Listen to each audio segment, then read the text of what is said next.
Aujourd'hui, nous allons parler de prophylaxie médicale en aviculture.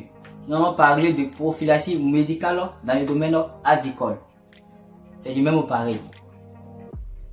Qu'est-ce que la prophylaxie médicale? Quels sont les avantages de la prophylaxie médicale dans le domaine avicole lorsque celle-ci est respectée? Et quels sont les inconvénients néfastes lorsque la prophylaxie médicale n'est pas appliquée ou lorsque la prophylaxie médicale n'est pas respectée? Ici, c'est dans cette vidéo juste après la publicité.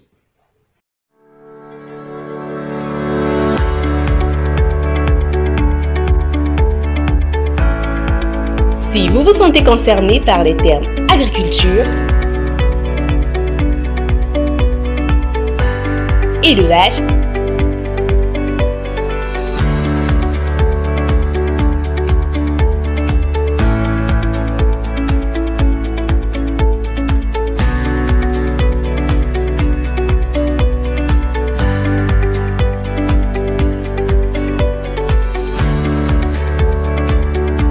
et agroalimentaire, ça tombe bien car j'ai une bonne nouvelle pour vous.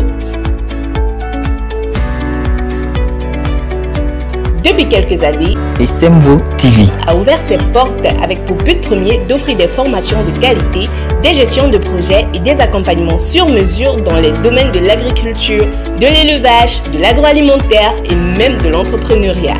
Aussi, ils sont experts en rédaction et montage des projets dans les domaines précités. Alors, si vous aviez peur de vous lancer dans l'un de ces domaines, faites-vous désormais tenir la main par des professionnels et bénéficier d'une vraie expérience d'accompagnement projet ou d'apprentissage. Vous aussi, vous pouvez détenir votre ferme et réussir. Mais il ne s'agit malheureusement ni de chance ni de hasard, mais de science. Alors, faites-vous former. Perdez plus de temps. Contactez-les dès à présent.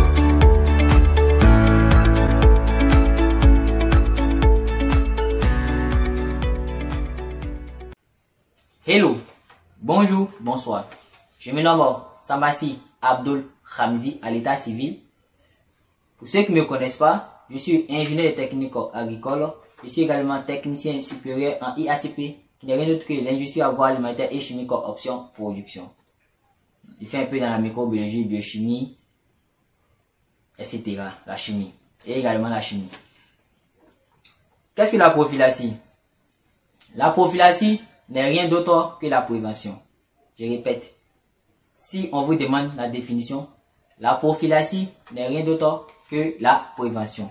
Nous avons deux types de prophylaxie. Vous avez la prophylaxie sanitaire. La prophylaxie sanitaire qui concerne la biosécurité, le nettoyage du bâtiment, la désinfection du bâtiment, tout ce qui concerne l'hygiène, ce qui est la prophylaxie sanitaire. Vous avez la prophylaxie médicale. La prophylaxie médicale concerne les vaccinations, les traitements contre les maladies, etc. C'est-à-dire l'utilisation des médicaments, l'utilisation des vaccins. Donc, je récapitule. La prophylaxie n'est rien d'autre que la prévention. La définition qu'on octroie à la prophylaxie, ce n'est rien d'autre que la prévention comme définition. Nous avons deux types de prophylaxie. La prophylaxie sanitaire et la prophylaxie médicale. La prophylaxie sanitaire, c'est ce qui concerne l'hygiène de la ferme, la biosécurité, la désinfection du bâtiment, le nettoyage du bâtiment. La prophylaxie médicale, c'est tout ce qui concerne la vaccination, qui n'est rien d'autre que la prévention, et les traitements avec les médicaments.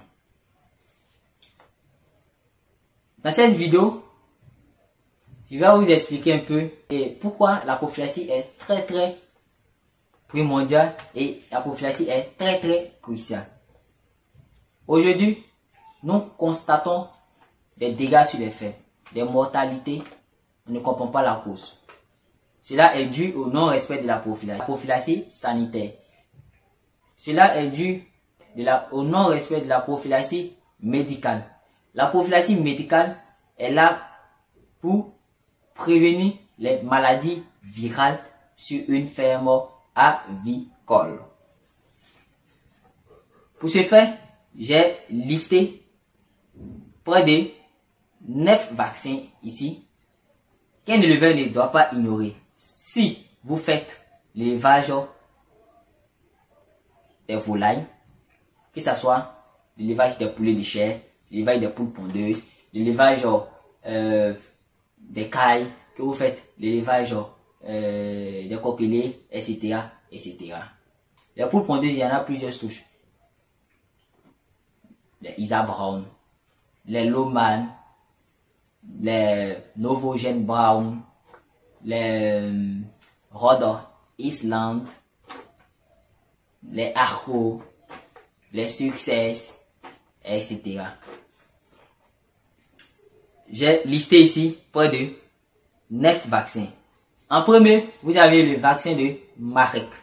Le vaccin de Marek est un vaccin que l'éleveur et l'agriculteur effectuent dès les premiers jours de l'arrivée de ces sujets pour éviter les mortalités en cascade. Le deuxième vaccin, c'est le vaccin contre la maladie de Newcastle ou la peste aviaire. Le vaccin s'appelle le HB1. Le troisième vaccin, c'est le vaccin contre la bronchite infectieuse. Je récapitule. Le premier vaccin, c'est le vaccin contre la maladie de Marek. Le deuxième vaccin, c'est le vaccin contre la maladie de Newcastle ou la peste aviaire. Le vaccin s'appelle le HB1. Le troisième vaccin, s'appelle la bronchite infectieuse. Vous avez le vaccin de la bronchite infectieuse et le nom c'est H120. Le quatrième vaccin, c'est le vaccin de la coccidiose Pneumococcus. Le quatrième vaccin, c'est le vaccin de la coccidiose. Ce vaccin, on appelle Pneumococcus. Le cinquième vaccin, c'est le vaccin contre la maladie de Gumboro. Ce vaccin, on l'appelle le Gumball. Le sixième vaccin, c'est le vaccin contre la maladie de Gumboro, mais souche variante. Ce vaccin, on appelle le vaccin IBDL. Le septième vaccin, c'est le vaccin contre la maladie de la variole. Le vaccin, ce n'est rien d'autre que le vaccin de la variole. Le huitième vaccin, là, on fait ça seulement que chez les poules pondeuses. C'est le vaccin contre le vaccin du commune 4K. On fait ça chez les poules. Voilà. Ceux qui sont en reproduction. Voilà. L'élevage, lorsqu'on fait l'élevage pour les œufs, c'est-à-dire poules pondeuses, tout ce qui pond. Donc le huitième vaccin, on fait ce vaccin pour toutes sortes de volailles qui pondent des œufs. Donc, nous avons comme huitième vaccin, le commune 4K qui prévient les maladies de coryza et de salmonellose. Le neuvième vaccin, le vaccin de commune 7K qui prévient à lui seul plusieurs maladies. D'abord, il y a le rappel au coryza, le coryza qui se trouve dans le commune 4K, le rappel de coryza. Vous avez la maladie de salmonellose, vous avez également le Newcastle ou peste aviaire, vous avez la bronchite infectieuse et également il permet d'éviter les chutes de ponte. Et j'aimerais vous dire, lorsque vous ne respectez pas les carnets de vaccination de vos sujets, en cas de maladie, on ne peut rien faire. Ce qu'on peut faire, c'est de diminuer la charge virale. C'est-à-dire, si 100 sujets devaient mourir, on peut faire des traitements. Si vous confiez le problème à un cabinet comme la nôtre, comme si vous confiez votre problème à un cabinet comme notre cabinet par exemple, comme n'importe quel cabinet spécialisé, ils peuvent diminuer le nombre de mortalités, mais ils ne peuvent pas stopper. Ça veut dire, ceux qui doivent mourir vont mourir, et ceux qui ne sont pas encore touchés, lorsqu'on fait le traitement, ça diminue le taux de mortalité. Par exemple, si vous devez perdre 500 sujets, le traitement peut faire que vous allez perdre 250 et les 250 vont rester. Mais si aucun traitement n'est fait, en espace d'une semaine ou en espace de 2 semaines, vous pouvez perdre 50% de votre cheptel ou même la totalité. Je prends par exemple, si la maladie du Gumboro entre dans votre bâtiment, vous avez 3 jours. Pendant 3 jours, les sujets vont mourir en cascade, je vous dis. Vous pouvez perdre toute votre vente ou même 50%. Si la maladie de Newcastle ou peste aviaire attaque vos sujets, vous allez voir généralement, ils vont tordre le cou. Voilà. Les sujets vont tordre le cou, ils vont tomber, ils vont suffoquer, ils vont piquer des crises et mourir comme ça subitement. Tu vas rien comprendre. Généralement, la maladie de peste aviaire ou Newcastle est accompagnée de plusieurs maladies. Si tu ne fais pas attention, tu vas dire la maladie respiratoire, plusieurs maladies. Donc, chers agriculteurs, il faut prendre connaissance de toutes ces maladies virales avant de vous lancer en agriculture. Maintenant, pour une prophylaxie médicale, vous pouvez contacter la structure SMVO parce que la prophylaxie, elle est seule. Une personne qui est au Mali, sa prophylaxie ne sera pas la même chose pour une personne qui est au Bénin, pour une personne qui est au Congo-Brazzaville, pour une personne qui est au Cameroun, pour une personne qui est au Burkina, pour une personne qui est en Guinée, ça ne sera pas les mêmes choses. Même en Côte d'Ivoire, en fonction des zones, les prophylaxies varient en fonction des zones. Moi, si je dois suivre une personne, ou bien si notre cabinet doit suivre une personne, on travaille en collaboration déjà avec une pharmacie vétérinaire qui est dans la zone.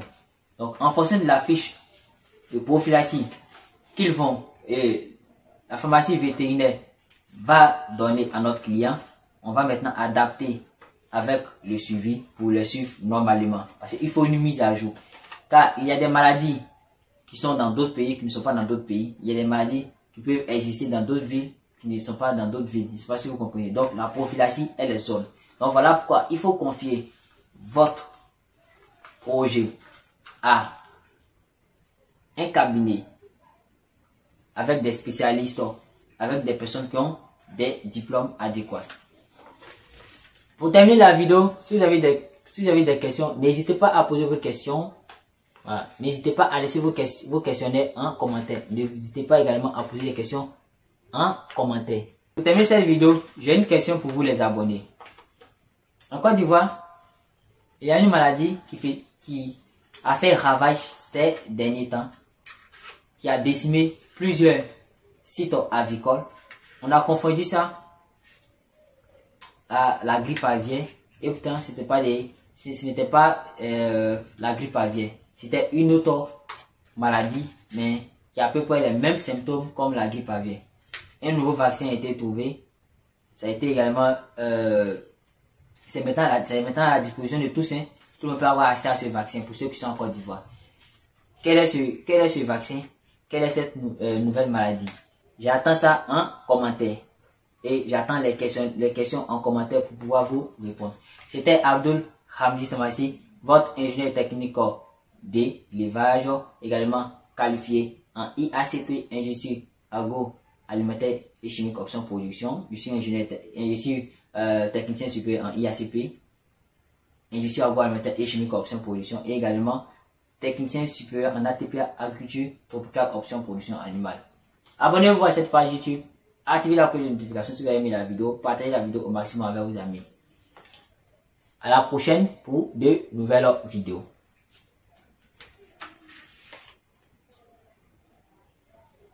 L'Afrique compte plus d'1,5 milliard de bouches à nourrir chaque jour. 60% de projets agricoles et d'élevage meurent après 6 mois d'existence seulement. Mais pourquoi? D'après la Banque mondiale, ceci serait dû à un manque de formation des propriétaires dans ces domaines.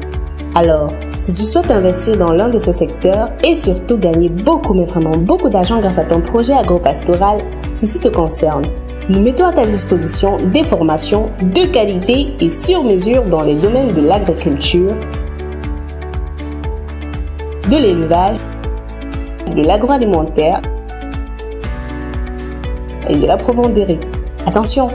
Ces formations sont disponibles en ligne, mais aussi en présentiel dans nos sites de Côte d'Ivoire et du Cameroun. Pour toute information, contactez le plus 225 07 47 56 97 05. Pour perdre plus de temps, contactez-nous dès à présent.